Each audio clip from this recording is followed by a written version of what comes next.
ఇందులో చూపించబడిన చిత్రాలు కేవలం నవ్వుకోవడానికే. ఇప్పుడు మీరు వినబోతున్న కథ ఒక అబ్బాయిది. అబ్బాయి పేరు నిఖిల్. అరే ఈరోజు కూడా మనకు ఆడుకోవడానికి ఎవరు కూడా లేరురా. అరే సమ్మర్ వచ్చిందో చాలు అందరు తాతయ్య వాళ్ళ ఇంటికి అమ్మమ్మ వాళ్ళ ఇంటికి వెళ్ళిపోతూనే ఉంటారురా. అరే సమ్మర్ వచ్చిందో సారు వారి చుట్టాలింటికి పోతారు, నీకోసం ఇక్కడ కూర్చుంటారా. ఎందురా నా మీద జోక్ చేస్తున్నావారా? అలా జోక్ చేసుకోవడానికి టైం ఉంటే ఈ పాటికి నవ్వుకుంటూ కూర్చుంటుందే కదరా. అరే నేను కూడా ఈరోజు మా అమ్మమ్మ వాళ్ళ ఇంటికి పోతున్నారు. ఆడ మా ఫ్రెండ్స్ ఉంటారు, మా చుట్టాలు ఉంటారు, మస్తు ఎంజాయ్ చేస్తారా. నాకు లేట్ అవుతుంది, బాయ్. అరే ఉన్నరే నువ్వు ఒక్క ఫ్రెండ్, నువ్వు కూడా ఊరికిపోతే నేను ఎట్లున్నారు ఊరిగా టైం పాస్ చేయాలా. అరే అదంతా నాకు తెలియదురా, నేను ఈరోజు వెళ్ళిపోతున్నా. సరే బాయ్.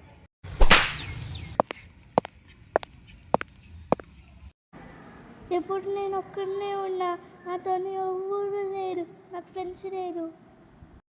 ఈరోజు నుంచి ఎట్లా చంపేసేయారు.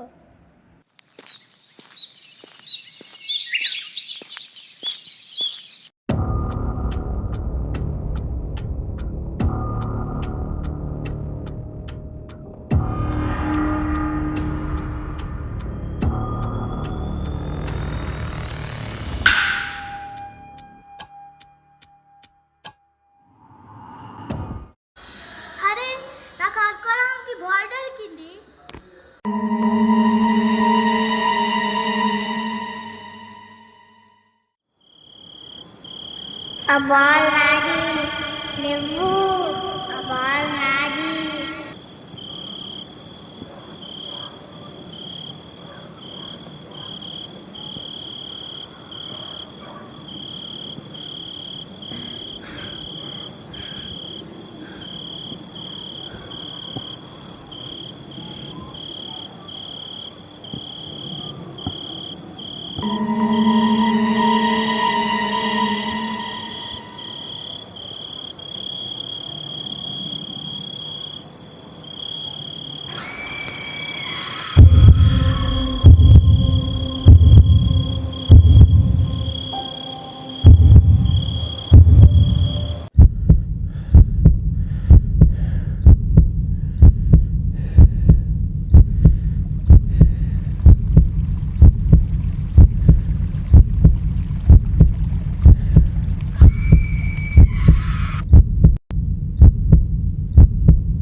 నా కూతుర్ని ఎవరేమన్నారా?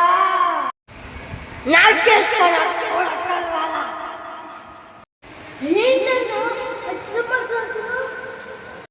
నా కూతురు ఆత్మ బాల్లో ఉంది, ఆ బాని పట్టుకోగలరా? ఓం బింబు. నా కూతురు ఆత్మ శాంతించేటట్టు చేస్తే నేను వెళ్ళిపోతాను, లేకపోతే నేను ఇక్కడనే ఉంటాను. అన్న ఏం చేయాలన్నా, నువ్వు ఏం చెప్పినా ఇస్తానన్నా, నన్ను అయితే వచ్చేయన్నా.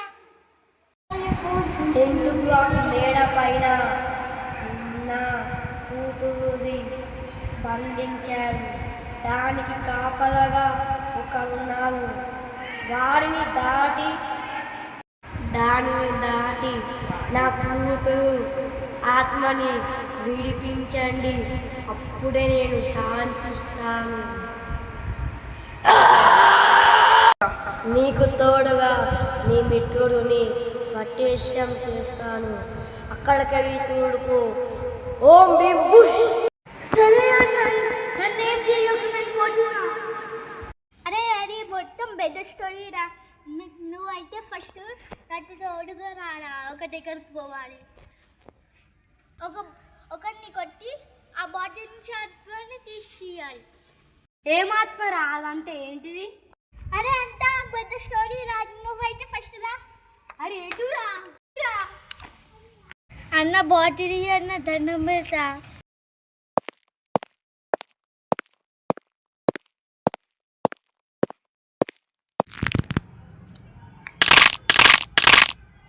నీకు బాటిల్ కావాలంటే ముందు నాతో పోటీవాడు, నాతో గెలిచిన తర్వాత బాటిల్ తీసుకొని పో.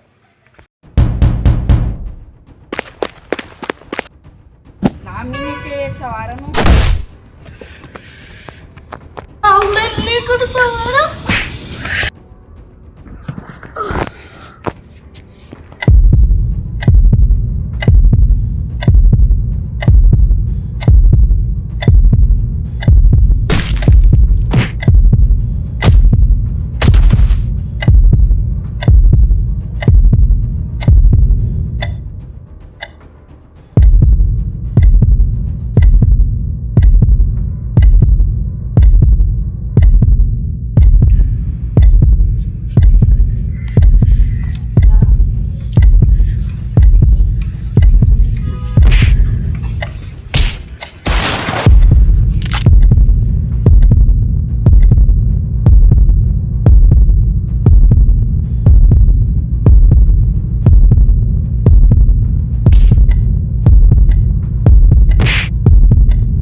నా కూతురు ఆత్మని విడిపించినందుకు ధన్యవాదాలు.